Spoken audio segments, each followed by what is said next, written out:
José Luis López Subero, médico, escritor, organizador, preocupado por la realidad social en que vive. Mi personaje de hoy, nacido en un año del siglo pasado, nació en Zaragoza, 5 años antes del golpe de Estado, que colocó a un país durante varios años en una guerra fratricida.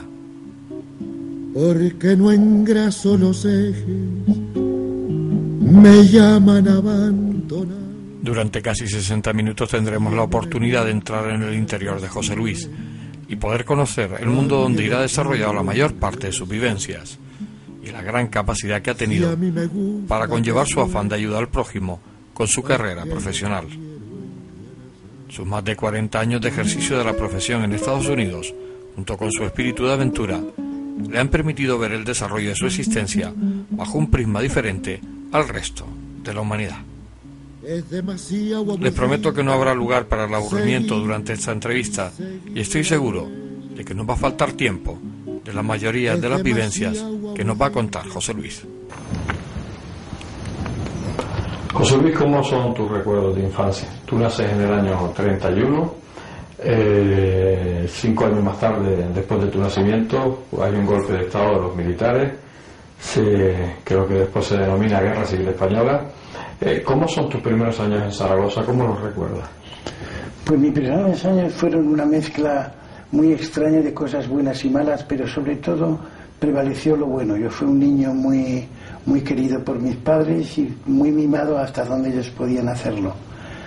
Y recuerdo a mi padre, mis primeros recuerdos de mi padre muy contento porque era republicano y él siempre decía que el año 31 había sido el mejor año de su vida porque había triunfado en las elecciones la Segunda República y porque había nacido yo.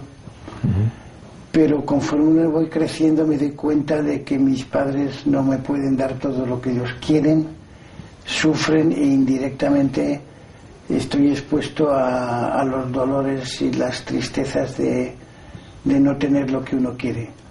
Pero esto que en principio parece como una cosa triste y desgraciada, a mí me ayuda mucho en el resto de mi vida para valorar lo que ha venido después. En líneas generales yo creo que es mejor empezar desde abajo e ir hacia arriba, que a veces la gente que tiene mucho empieza desde arriba y tiene que ir hacia abajo.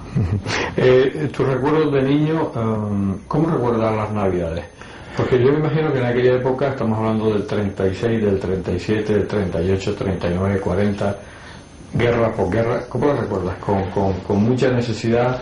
Mucha pobreza. Yo he visto a mi madre concretamente pues pasar hambre para que yo pudiera comer algo. Esto suena un poco casi a novela de Carlos Dickens porque parece una sucesión de tristezas, pero yo recuerdo mi juventud, mi infancia como algo muy... no la cambiaría por nada. ¿Se llegaba a jugar, tenía juegos en aquellos tiempos con los amigos a pesar de la situación que se vivía? Bueno, mi padre, por ser de la CNT, a todos los de la CNT que trabajaban en los ferrocarriles los metieron en la cárcel. Entonces durante casi 2 años yo no vi a mi padre y cuando lo vi más tarde, pues mi padre era una persona que la habían de alguna manera castrado mentalmente y nunca fue el hombre que yo hubiera querido que él hubiera sido. ¿La Navidad se llegaba a celebrar, José Luis? Se celebraban a nivel religioso. Mi madre era creyente, mis padres eran una paradoja. Mi padre era de izquierdas, mi madre era de derechas, iba a la iglesia con frecuencia, pero nunca los vi discutir absolutamente ni una vez sobre ideas religiosas o políticas. Y tuvieron un matrimonio, yo creo que aceptable y resignado, como la mayoría de los matrimonios de aquellos tiempos.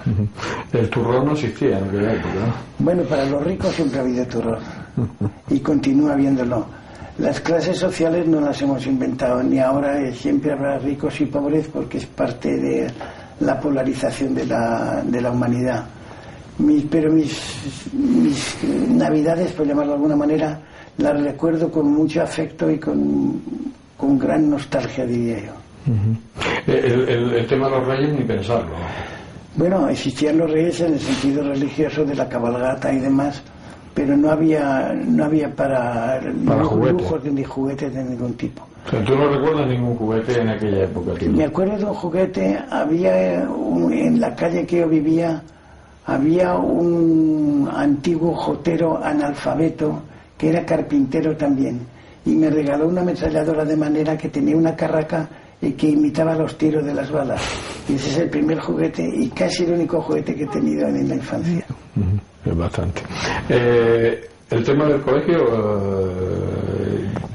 llegabas a pesar de la guerra, te mandaron al colegio. No, mi padre, antes de ir a la cárcel, cuando era muy joven, me enseñó a leer. Nunca aprendí a escribir hasta que él salió de la cárcel.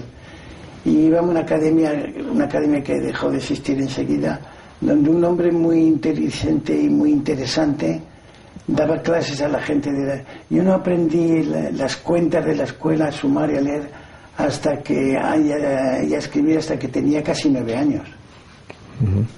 Pero luego fui al Instituto Goya, que era el instituto público, y tuve la suerte de tener unos profesores increíblemente buenos. Yo no cambio la educación que tuve a nivel bachillerato por ninguna.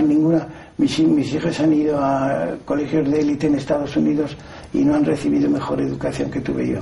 En el Instituto Goya. En el Instituto Goya de Zaragoza. ¿Cómo va transcurriendo esa vida, esa posguerra? ¿Cómo va transcurriendo? Empiezas en el instituto, terminas tu bachiller. ¿Cómo es esa juventud? ¿Cómo la vivía la juventud de aquella época? Bueno, yo tuve la suerte de tener una tía que me pagó mis estudios de medicina. Y en el proceso de ser estudiante en la facultad empecé a hacer un poquito de deporte y jugar al baloncesto. Y como yo era bastante buen jugador, pues eso me abrió las puertas para entrar en los clubes de baloncesto de Zaragoza y empezar a viajar a Francia y a que se me abrieran los ojos al mundo desconocido. Durante muchos años España estuvo aislada por las Naciones Unidas, no se podía salir. Nosotros fuimos el primer equipo que salió de España a jugar a un pueblo francés que se llama Oloron-Saint-Marie, y ese fue el principio de me abrir de ojos al mundo y de saber que existía otro mundo aparte de España, que el mundo no se terminaba en los Pirineos, exactamente. Me imagino que sería en aquel momento sería un golpe, ¿no? Es decir, de repente en la vida que uno llevaba en España, que era otra historia con respecto al resto del mundo. Fue una revelación, porque a mí me habían educado a no pensar. Es más, me prohibieron pensar. Mi profesor de latín, concretamente, usted no piense, porque no hay que creer más que lo que dice la Iglesia. Pero no esto es específicamente conmigo. La mayoría de las personas eran así. Era como si la alegría estuviera prohibida. Y esto era como un valle de lágrimas en el que teníamos que purgar pecados para luego ir a otra dimensión distinta. Francia, a pesar de estar en un momento muy malo de su historia, que había sido derrotada, estaban a años luz por encima de nosotros. A los 24 años terminas tu carrera de medicina.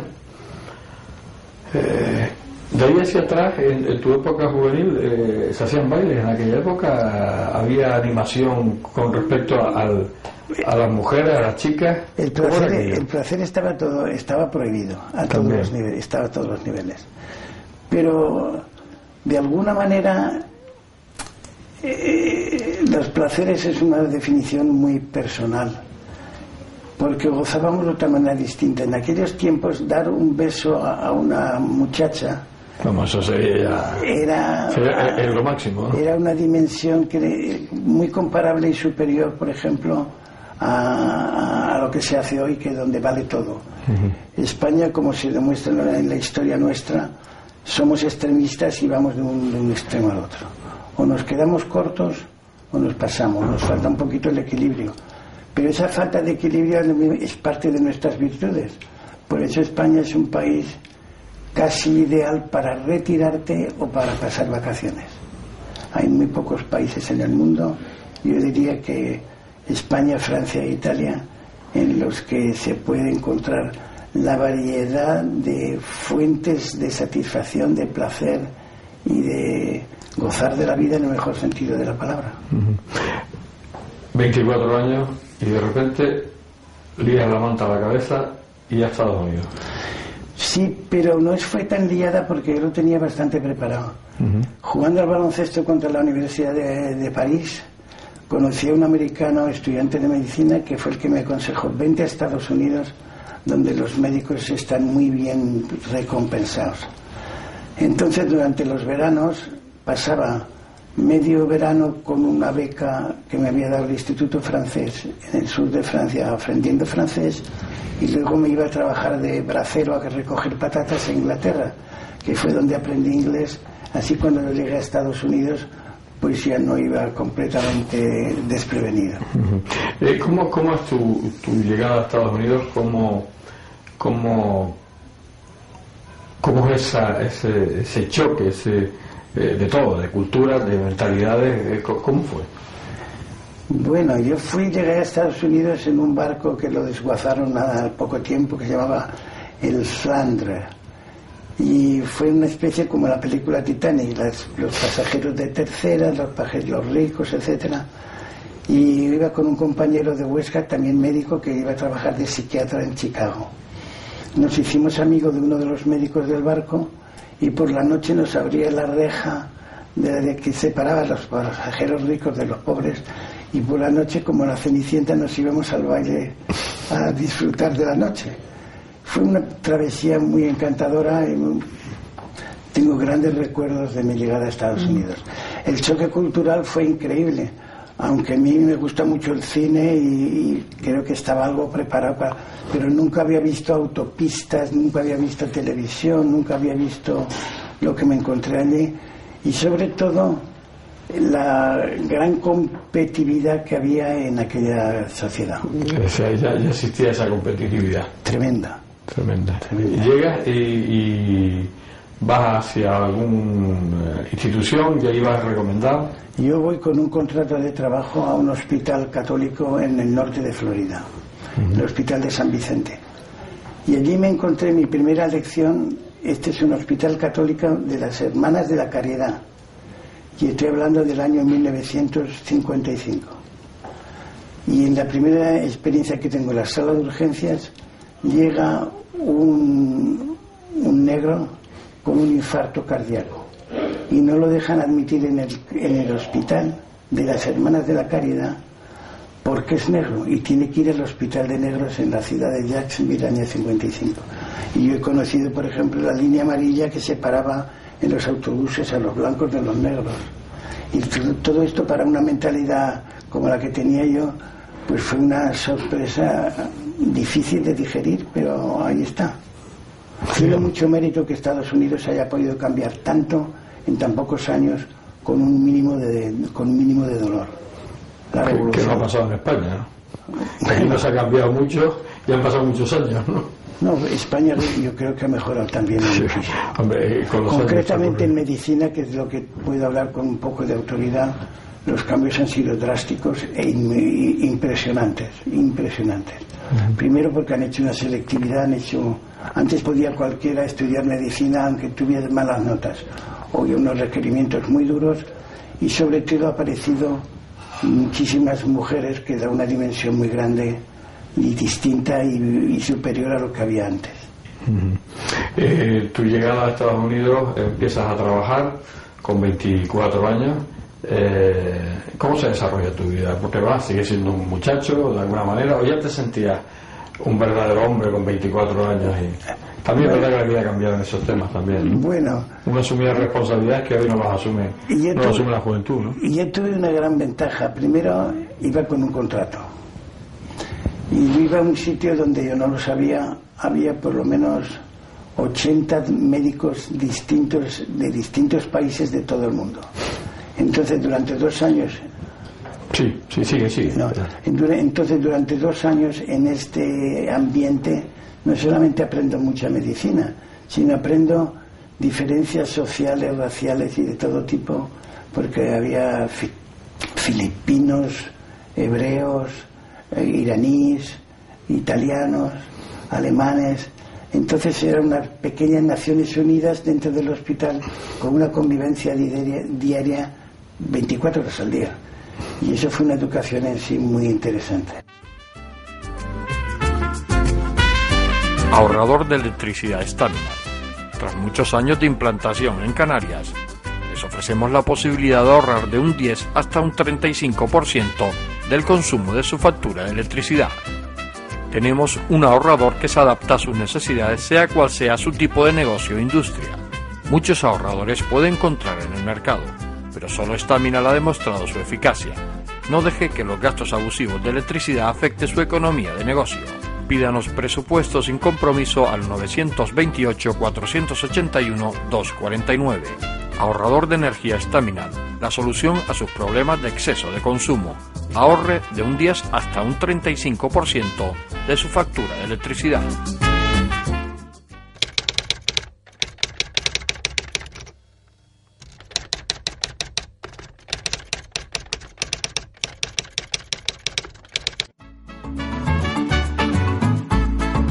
El ahorrador de electricidad Staminar es el único aparato en el mercado que reduce el consumo de electricidad tras haberse instalado en miles de hogares en Canarias. No deje que su factura de electricidad afecte su economía familiar. El ahorrador Staminar le garantiza una reducción de un 10 hasta un 35% de su recibo de luz. Staminar no necesita ninguna instalación especial, es autoinstalable y no consume electricidad. Diga basta al excesivo consumo de electricidad y llámenos al 928-481-249. Reduzca hasta un 35% de su factura de electricidad. Staminar, su seguro de ahorro.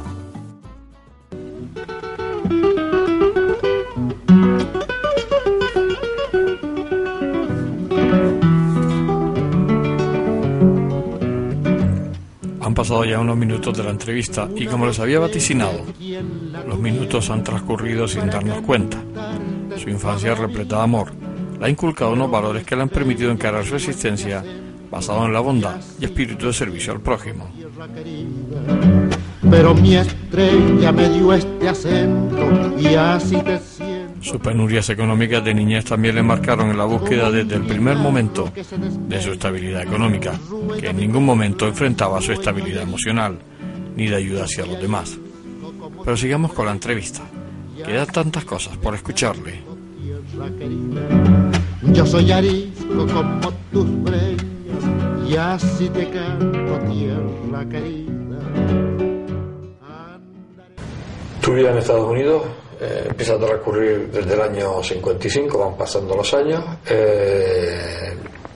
Poco a poco pues, te vas integrando en el país, te vas asentando. ¿Te casas muy joven o muy mayor? ¿O? Me caso a los 27 años. En aquel tiempo casarse a los 27 años ya era como medio mayor, ¿no? Porque la gente se casaba pronto. Se casaban, sí. Yo recuerdo mis abuelas, por ejemplo, se casaron a los 18 años. En fin. Pero yo considero que para un hombre casarse a los 27 años es demasiado temprano. Sí. Entonces ahora y por los siglos de los siglos, amén.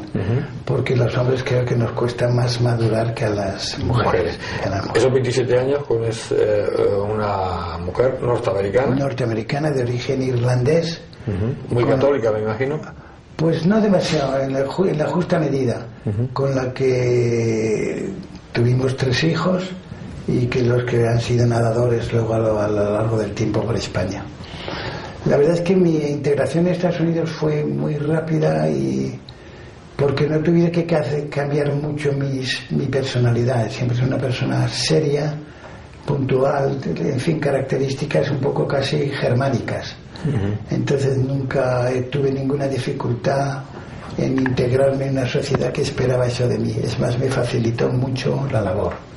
Del hospital, que en principio entras con ese contrato de trabajo, me imagino se vence el contrato y tú ya te buscas el irte a otro lado o sigues en ese hospital.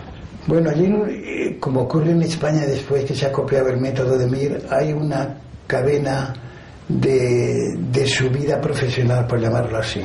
hay que hacer un internado, hay que hacer una residencia, y eso requiere un número de años, y como el sistema es muy competitivo, pues solo dan las plazas justas a las personas que se lo merecen. Entonces en Estados Unidos yo he tenido la paradoja de que a lo mejor el director del hospital, personalmente yo por ser latino o hispanoparlante o lo que fuera, no le caía demasiado bien, pero al mismo tiempo, como reconocía yo lo que trabajaba, pues me ponía en el lugar que me merecía, cosa que en España creo que aún no ocurría así del todo. Es inviable todavía. Sí, porque el español aún cree en las dinastías, y no hablo de dinastías reales, sino de dinastías profesionales, y allí no es el que se la lleva, el que vale es el que se la lleva. Y eso tiene un valor inapreciable a la hora de que un país funcione. Tú sigues tu vida profesional, sigues subiendo, como dices tú, te casas, 27 años, van llegando esos 3 hijos, pero también tu aspecto aventurero, porque claro, hay unas historias muy fuertes, sobre todo porque, y yo creo que tú me decías fuera de cámara en estos días pasados, que a lo mejor hoy no lo hubieras hecho, pero el de repente aparecer tú en Vietnam, en plena guerra del Vietnam, y tú metido oftalmólogo allí en plena guerra, ¿no? Sí, hay un espíritu. ¿Con qué edad te vas? ¿Con 30, 31 años? Yo tenía 35 años cuando yo fui a Vietnam, pero antes de ir a Vietnam había estado en varios sitios, porque enseguida me di cuenta que en Estados Unidos puedes jugar a varias barajas al mismo tiempo. Puedes ser un profesional ganando dinero y teniendo cierto éxito, pero al mismo tiempo el sistema tributario te permite el tener una fundación tuya que puede descontar de los impuestos todo el dinero que des a caridad. Entonces lo que hice, en lugar de dar dinero al gobierno para que construyan bombas de napalm y las tiren por ahí por el mundo, voy a dar este dinero a los pobres de una manera indirecta, y entonces satisfago mi necesidad de aventuras, de ayudar al prójimo en lo que yo creo profundamente, y al mismo tiempo acumular buenos recuerdos para el futuro. O sea que tú antes de Vietnam ya habías hecho alguna aventura fuera de Bangladesh. ¿Fue antes? No, ¿o fue posterior? Mi primera aventura fue Haití. Haití fuiste. Cuando estaba en control del país Papadoc Duvalier, famoso Papadoc Duvalier, a quien yo conocí personalmente, a él y a su amante, bueno, una historia muy complicada, pero aquello era la antesala del infierno. Ni Vietnam ni nada se puede comparar a la Haití de Papadoc Duvalier. Aquello era la locura, una experiencia impresionante. Yo creí que era pobre en España, pero no me di cuenta de lo rico que fui hasta que he visto en Haití, en aquellos tiempos, la gente arrastrarse a ir al cementerio a esperar la muerte, lo mismo que se espera el autobús, y dantesco. Después de Haití, mi segunda aventura fue con ir a Bolivia, al altiplano, donde conocí una de las mujeres más impresionantes de mi vida, una Madre Teresa, yo diría casi que con más méritos que ella, porque la Madre Teresa no era una mujer muy agraciada, y esta monja asturiana de la que estoy hablando era una mujer haciendo lo mismo que la Madre Teresa, anónimamente y además atractiva. Sí, eso que le da un valor añadido. Pero el trabajar a más de 3.000 metros de altura en aquellas condiciones, eso es también duro de verdad. Hace falta ten en cuenta que yo no tengo ningún mérito en estas cosas, porque yo voy 2 semanas, 3, excepto en Vietnam, que estuve 2 meses, y me vuelvo a casa. Pero esta gente ha hecho una entrega total de por vida. Sí. Eso demuestra que no todo el mundo es egoísta, porque la gente ahora mismo, en estos momentos que se vive tan duro en todos los países, concretamente en España, poco más que aquí la gente se mueve por el interés, que no existe ese dar a cambio de no recibir nada, parece que no existe, pero eso sigue existiendo, existió y seguirá, ¿no? Y en España concretamente yo diría que más que en la mayoría de los países. Aquí hay mucha solidaridad y gente muy buena. Y aquí tienes oportunidad de conocer gente, porque yo lo intento por todos los medios, y yo creo que la bondad prevalece sobre el mal. Lo que hay es corrupción, vanidad, egoísmo. Los pecados capitales no son privativos ni nuestros, ni de Haití, ni de Estados Unidos. Están en todas partes. lo que cambia es la dosis. Pero la solidaridad de España se manifiesta sobre todo, yo como hablo como médico, en la cantidad de trasplantes que se hacen. Somos líderes del mundo en gente que está dispuesta a dar el corazón de sus seres queridos y sus riñones para que alguien viva. Qué importante. Tu vida en Vietnam en esos 2 meses sería inolvidable, ¿no? En cuanto a tristes y buenos recuerdos. Bueno, Vietnam es una de las grandes equivocaciones de mi vida. Un gran error porque arriesgué. Claro, en mi disculpa puedo decir que me engañaron. Me dijeron... Todo empezó porque recibí una carta de la Asociación Americana de Medicina diciéndome que necesitaban voluntarios para Vietnam durante 2 meses. Yo siempre he tenido cierto sentido de la gratitud. Es más, yo creo que el peor insulto que se puede dar a un ser humano es ser ingrato. Entonces digo, aprovecho esa coyuntura, satisfacer mis necesidades de aventura y de vida, pago mi deuda con un país que me ha tratado bien y ayudo a la gente de allí. Pero me encontré que me engañaron y estaba en un sitio de peligro continuo, hasta tal punto que yo tenía que ir con un guardaespaldas 24 horas al día porque me querían matar, ya que era un elemento de propaganda positiva para Estados Unidos. Hasta tal punto ocurrieron cosas en este viaje mío que un compañero que conocí en Chile ha escrito un libro sobre mis aventuras en Vietnam. Pero bueno, eso es anecdótico, no es lo que más me... Otra de las cosas que resulta en tu vida, por lo menos llamativa, en esas aventuras tuyas, eso de operar, de hacer 100 operaciones en un día, de cataratas. Esto lo hice en Bangladesh, con un bengalí que operaba otras 100, como yo, y lo hacía mejor y más deprisa, porque lo único que había hecho en su vida era un oftalmólogo, no sabía más que operar cataratas, y lo hacía con una destreza inaudita. Pero aventuras de este tipo, yo siempre he tenido la influencia muy grande de la bondad de mi madre, y la gran herencia que me dio es que ella creía, y yo creo que también, que ser bueno es bueno para ti. No hay que ser bueno porque lo diga el gran santón o el cura de la parroquia. Es bueno, es la forma más sutil de egoísta, porque duermes mejor por la noche, te pones tu medallita de hombre bueno, tu autoestima se incrementa, y eso es salud mental. Al final es un egoísmo puro y duro. El egoísmo es como el colesterol, hay un egoísmo bueno y un egoísmo malo. El egoísmo malo no hace falta explicarlo, ahí están cientos de políticos y de gente para explicártelo, cómo se debe hacer, que son unos profesionales. Pero el egoísmo bueno es el señor, como esta monja asturiana que estoy comentando en Bolivia, que ha entregado su vida al prójimo en el sentido más absoluto de la palabra. Son gente especial, esta gente habla en otra dimensión que yo no puedo entender. Yo soy ok, y nada más. Tu vida transcurre en Estados Unidos durante más de 40 años. Exactamente. O sea, tú cuando te jubilas es cuando decides regresar a España, o decides venirte antes y instalarte en España como médico. Yo no lo tenía decidido del todo a dónde iba a terminar, porque hay varios países que siempre me han atraído. Por ejemplo, Argentina, con todos sus defectos y sus virtudes, son increíblemente buenas. Y la ciudad de Buenos Aires hace 30 o 40 años era algo muy atractivo. Eso como ciudad. Como países, para un hispanoparlante, para un latino, yo creo que solo hay 3 países auténticamente atractivos. Si eres artista y te gusta la imaginación, yo creo que Italia tiene más que ofrecer que ningún país del mundo. Si eres una persona más sosegada y más racional, Francia, sobre todo el sur, es un país muy atractivo, y París es una gran ciudad.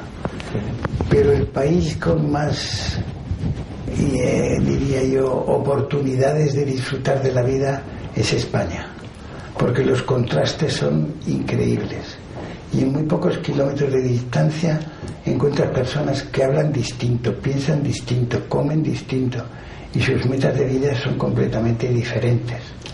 Entre un español de Gerona y un español de Huelva, la diferencia es abismal.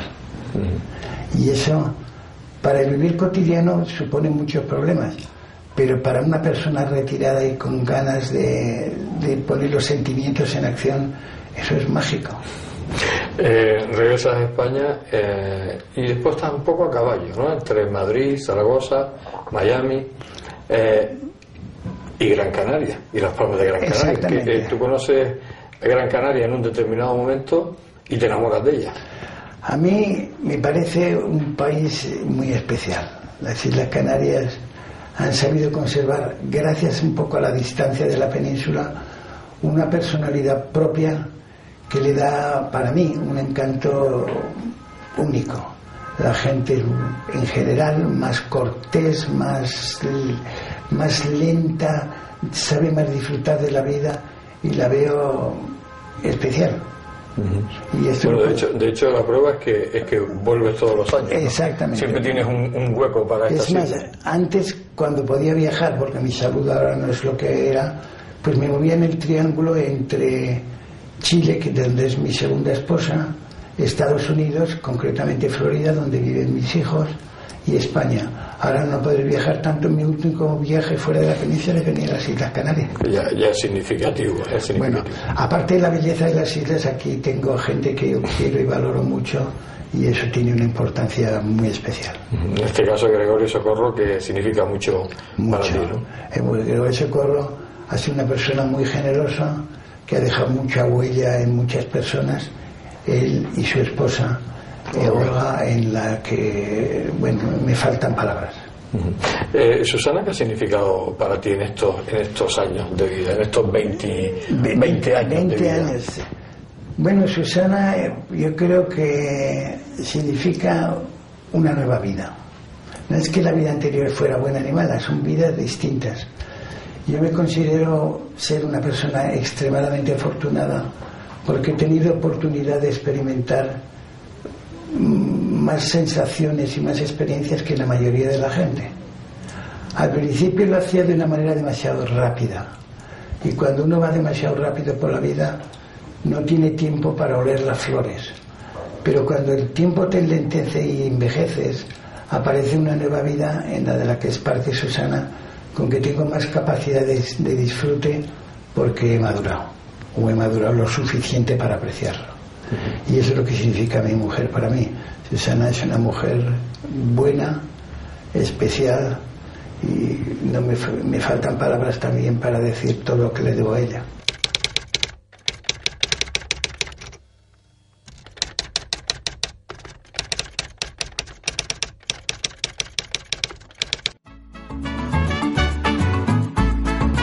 El ahorrador de electricidad Estaminal es el único aparato en el mercado que reduce el consumo de electricidad tras haberse instalado en miles de hogares en Canarias.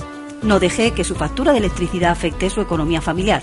El ahorrador Estaminal le garantiza una reducción de un 10 hasta un 35% de su recibo de luz. Estaminal no necesita ninguna instalación especial, es autoinstalable y no consume electricidad. Diga basta al excesivo consumo de electricidad y llámenos al 928-481-249. Reduzca hasta un 35% de su factura de electricidad. Estaminal, su seguro de ahorro.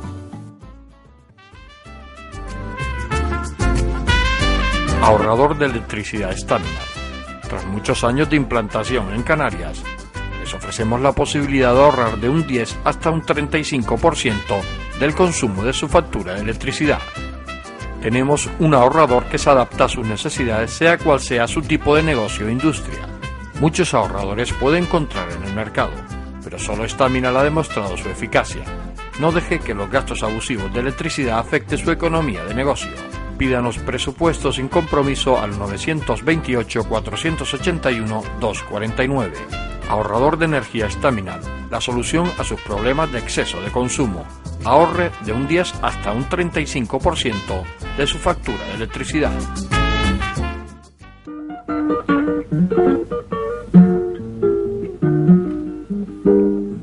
Es impresionante escucharle su capacidad de aventura, solidaria, de cómo aparecer en Vietnam, de sus operaciones de catarata en Bangladesh o de la ONG que lleva en su interior, que en cualquier momento le pone alerta para protagonizar una escena solidaria, como en la actualidad en su banco particular de Madrid, donde inicia sus entrevistas día a día.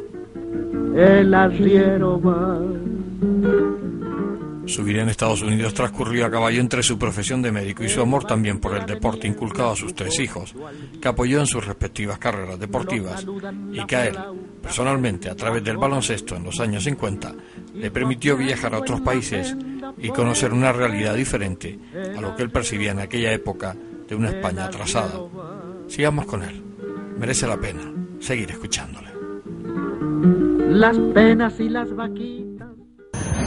¿Cómo te sientes en la actualidad, José Luis? Que, bueno, llevas retirado unos años, disfrutando de la vida, haciendo lo que quieres, incluso haciendo tus entrevistas, o algún día hablaremos de ellas. Pero ¿cómo te sientes en la actualidad? Pues como te he dicho antes, yo me siento muy agradecido a la vida. Hay una canción de Violeta de Parra, de Gracias a la vida, pues yo podía cantarla varias veces. Que te ha dado tanto, ¿no? Me ha dado mucho y me ha dado sobre todo, me alegro que hayamos hablado antes de mi infancia, la dosis adecuada de dolor para poder satisfacerte luego con los cambios hacia la felicidad. Hace falta un contraste. Creo que hay un refrán armenio que dice: si no has conocido el dolor nunca sabrás lo que es la felicidad. Y yo me integro completamente de esa forma. Hace falta la dosis adecuada de todo, porque si no hay contraste pues no te enteras. En la actualidad todavía tienes muchas iniciativas, muchos proyectos y muchas cosas. O sea, yo creo que tú no has cerrado la puerta de tu vida. No. En cuanto a la actividad me refiero, que es decir que nunca la cerraré. Yo creo que hay que morir como en las películas antiguas de vaqueros, con las botas puestas. Y entonces yo creo que hace falta un propósito de vida y un propósito de día. Y todos los días intento salir a la calle, aprender algo y, si es posible, ayudar a alguien de alguna manera. A veces una palabra de cortesía, un pequeño elogio, puede alegrar la vida de un ser humano que está solo. Entonces, mis metas son muy sencillas, porque como he aprendido otra vez, como te he dicho, de mi madre, que ser bueno es para ti, es bueno para ti, pues resulta que el propósito de día es hacer un poquito de... Suena un poco esto catequístico y doctrinal, sí, pero yo me encuentro bien así. ¿Te ha quedado algo por hacer en esta vida? ¿Te ha quedado alguna espina clavada? ¿O te arrepientes de algo que hayas hecho y hoy no hubieras hecho? Yo me arrepiento, creo que como la mayoría de las personas, de haber sido en mi vida un poco demasiado egoísta, que es el gran enemigo de todos los seres humanos. Tenemos que luchar con esa característica de querer tener a veces demasiado. Nuestra inseguridad nos convierte en acaparadores. Entonces yo he tenido que acaparar porque tenía la inseguridad de mi infancia humilde, pero luego una vez lo adquieres hay que distribuirlo, porque venimos desnudos y nos vamos desnudos. Y sin remedio. Absolutamente. El otro día leí una frase que me impactó mucho: la vida es una enfermedad incurable y sexualmente transmitida. Y parece pero es que es así. Entonces, el momento que asumes, yo como médico lo asumí enseguida, de que vamos a estar aquí muy poco tiempo, pues juegas a las cartas de una manera distinta. ¿Tienes muchos enemigos? ¿Has conocido muchos enemigos o piensas que tienes muchos enemigos en esta vida tú? Yo enemigos como tal no, pero he tenido muchas experiencias con envidiosos. Porque sin querer, cuando las cosas te ruedan bien, en nuestra cultura la gente lo resiente. Los americanos tienen un aspecto de su vida muy competitivo. Cuando alguien es mejor que ellos, lo intentan superar. Y aquí, en general, intentan hundirte. Y lo resienten, y lo puedes palpar cuando estás con esta persona. Pero eso no es mi problema. Es el problema de ellos. Claro. ¿Tienes muchos amigos? Tengo pocos, pero muy buenos. El tema de la amistad es muy interesante porque a veces la amistad se confunde con exclusividad. La gente no tiene capacidad de compartir amigos con otros amigos, porque quiere ser tu amigo acaparador, exactamente, en el mal sentido de la palabra. Pero yo creo que cuando yo me muera, habrá media docena de personas que creo que llorarán de verdad por mí. ¿Qué piensas de la política? En estos últimos tiempos, que bueno, pues prácticamente es la comidilla de la gente, incluso gente que a lo mejor pues nunca ha hablado de política, gente que ni siquiera se ha interesado, hoy está preocupado. ¿Qué piensas tú de esa clase política y de esas personas que bueno, en principio dedican su vida a servir a la sociedad, pero me da la impresión de que vienen a servirse a la sociedad, no lo sé? Bueno, hay una frase de Catón, creo que luego la copió Kennedy, el presidente Kennedy, dice: el poder corrompe y el poder absoluto corrompe absolutamente. Yo creo que hay un porcentaje de políticos que inicialmente tienen buenas intenciones, pero cuando llegan al momento de las tentaciones, la mayoría de ellos caen en esas tentaciones y no cumplen su cometido. Es importante. José Luis, ¿cómo ves el futuro? No, porque además eso no tiene sentido, pero ¿cómo ves el día a día, el día siguiente? ¿Cómo lo ves? Yo sinceramente creo que el mundo va mejor, mucho mejor que antes. Podría ser muchísimo mejor todavía, por supuesto, pero yo hablo en mi generación. A mí me prohibieron pensar y hoy todo te empuja a pensar.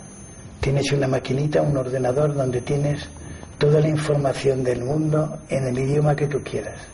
Todas las enciclopedias esparsas en todos los idiomas, no tienes más que teclear y ahí está.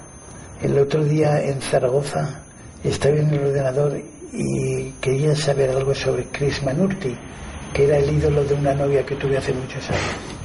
Y me encuentro tecleando con Krishnamurti y me encuentro en vídeo viendo en la pantallita del ordenador las conferencias que dio Krishnamurti el año 1976 en la Universidad de Los Ángeles. Increíble. Eso es absolutamente increíble. Entonces tenemos en nuestras manos un basural, porque el Internet es un basural, y al mismo tiempo las oportunidades de crecimiento que serían impensables hace muy pocos años. Y en segundo lugar, la gran revolución del siglo XX no ha sido una revolución política, ha sido una revolución sexual, en el sentido de que las mujeres que eran esclavas en todas partes hace menos de 100 años, hoy han aparecido unos seres distintos que pueden tener los hijos cuando quieren, estudiar cuando quieren, ganar su dinero y demostrar su valía. Eso hace 60 años era imposible, impensable. El mundo va mejor. ¿Balance de tu vida? Después de 81 años. Un aprobado bajo. Un aprobado bajo. Sí. ¿Estás inconforme con la puntuación? Es que he conocido tanta gente tan superior a mí que soy muy generoso conmigo cuando me doy un aprobado bajo. Hay gente que habla con los dioses. Hay gente que nace con... El Superman de Nietzsche no es una inversión, hay Supermanes. Cuando hablamos de la gente que está en el borde de la locura, tiene una capacidad y una de detección y de experimentación psíquica que yo carezco. Yo soy un ciudadano de a pie que ha intentado pues hacer lo mejor que ha podido con su vida, considerando sobre todo que vine aquí, como la mayoría de las personas, sin un manual de instrucciones. Me lo he tenido que ir fabricando yo poco a poco. ¿Nunca has buscado reconocimiento en ningún lado? No. El que busca reconocimiento raramente los encuentra de verdad. El único reconocimiento, suena un poco hacia frase de calendario, es el tuyo por ti mismo. Que los demás me aprecien es válido, pero la valía tiene que venir de saber quién soy yo. ¿Tu faceta como escritor te ha ayudado mucho a...? Ese es un entretenimiento de viejo. Sí. Sí. Lo que pasa es que en el proceso de revivir experiencias positivas, por ejemplo, yo le debo muchísimo al cine. Pues he escrito un par de libros sobre las películas que han marcado mi vida y lo que he sentido con ellas y la deuda que tengo con ellas. Pero eso no tiene trascendencia de gran parte, eso es para pasármelo bien. ¿Y la gente ha entendido tus libros?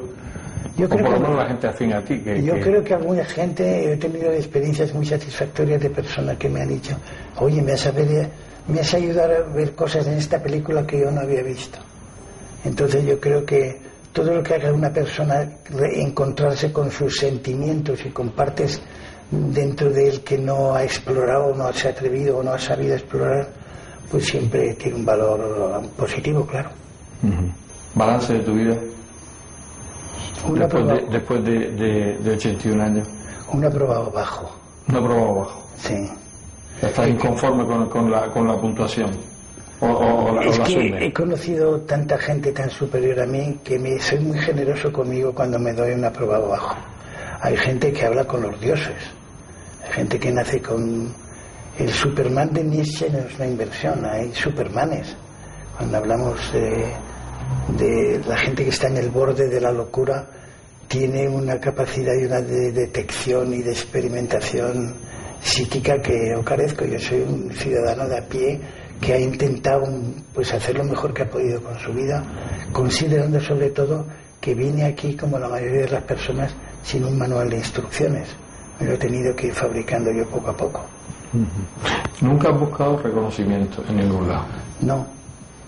El que busca reconocimiento normalmente, raramente los encuentra de verdad. El único reconocimiento, suena un poco hacia frase de calendario, es el tuyo por ti mismo. Que los demás me aprecien es válido, pero la valía tiene que venir de saber quién soy yo. ¿Tu faceta como escritor te ayuda mucho a...? Ese es un entretenimiento de viejo. Sí. Sí. Lo que pasa es que en el proceso de revivir experiencias positivas, por ejemplo, yo le debo muchísimo al cine. Pues he escrito un par de libros sobre las películas que han marcado mi vida y lo que he sentido con ellas y la deuda que tengo con ellas. Pero eso no tiene trascendencia de gran parte, eso es para pasármelo bien. ¿Y la gente ha entendido tus libros? Yo creo por lo menos la gente afín a ti. Creo que alguna gente, he tenido experiencias muy satisfactorias de personas que me han dicho, oye, me has ayudado a ver cosas en esta película que yo no había visto. Entonces yo creo que todo lo que haga una persona encontrarse con sus sentimientos y con partes dentro de él que no ha explorado, no se ha atrevido o no ha sabido explorar, pues siempre tiene un valor positivo, claro. Vamos llegando al final de esta entrevista, José Luis. ¿Cómo te gustaría que fueras recordado? Yo la verdad creo que no me gustaría ser recordado como persona en absoluto. Yo que me gustaría más ser recordado como alguien que aportó su granito de arena, pero en el anonimato totalmente. Yo, por ejemplo, cuando yo me muera y mi mujer lo mismo, hemos dado nuestro cuerpo a la ciencia, que lo utilicen como quieren, lo utilicen de la manera más, y luego a la fosa común. No, los mausoleos nunca han sido una de mis debilidades. Esto de esas grandes construcciones que se hacen, no sirve para nada, como hacían los egipcios para meter a... Eso es engañarse a sí mismo. Sí, pues además estoy seguro que ahí no hay nadie, ¿no? Al final volvemos al polvo. Como decía, polvo somos. Y al final ni polvo. Hay un poema que termina: antes que te conviertas en hueso, polvo, sombra y nada. Al final seremos nada. Hemos llegado al final. El tiempo ha transcurrido sin darnos cuenta, tal como os adelantaba al principio del programa. En esta entrevista nos acompañaron como espectadores in situ, como libres oyentes, mi viejo amigo Gregorio Socorro, presidente de la Confederación Latinoamericana de Natación, y su esposa Olga, y como no, la esposa de nuestro protagonista, Susana. Al contrario que otras despedidas en este mismo programa, en ningún momento nos sentimos apesadumbrados por el fin, sino al contrario, ya que se había abierto una vía de amistad con José Luis López Subero, que estoy seguro que perdurará muchos años. Siempre solo voy y vengo, los hallo juntos por el campo y el campo parece de ellos.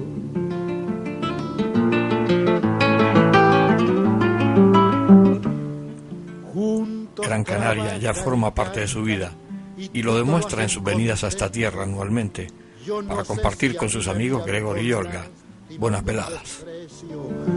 Ni se asustan cuando paso como si yo fuera un perro que no estorbo ni hago daño. Querido José Luis, en estos momentos sería capaz de decirte tantas cosas sobre la impresión que me he llevado de ti, pero me faltarían horas para expresarlo. Solo te diría una palabra: gracias. Gracias por habernos permitido entrar en tu mundo, dejarnos compartir tus vivencias y, sobre todo, porque nos has hecho sentir bien, creándonos una paz interior cuando te escuchábamos. Ansina vivo en mi rancho, dende que solo me veo. José Luis López Ubero, tocayo de nombre y apellido, médico, escritor, sociólogo de ficción, preocupado en la búsqueda del conocimiento de la persona. No cambies nunca. Pocas personas tienen en este mundo esa bondad como tú. José Luis, amigo por siempre, solo me queda decirte hasta otra, que estoy seguro que será dentro de muy poco.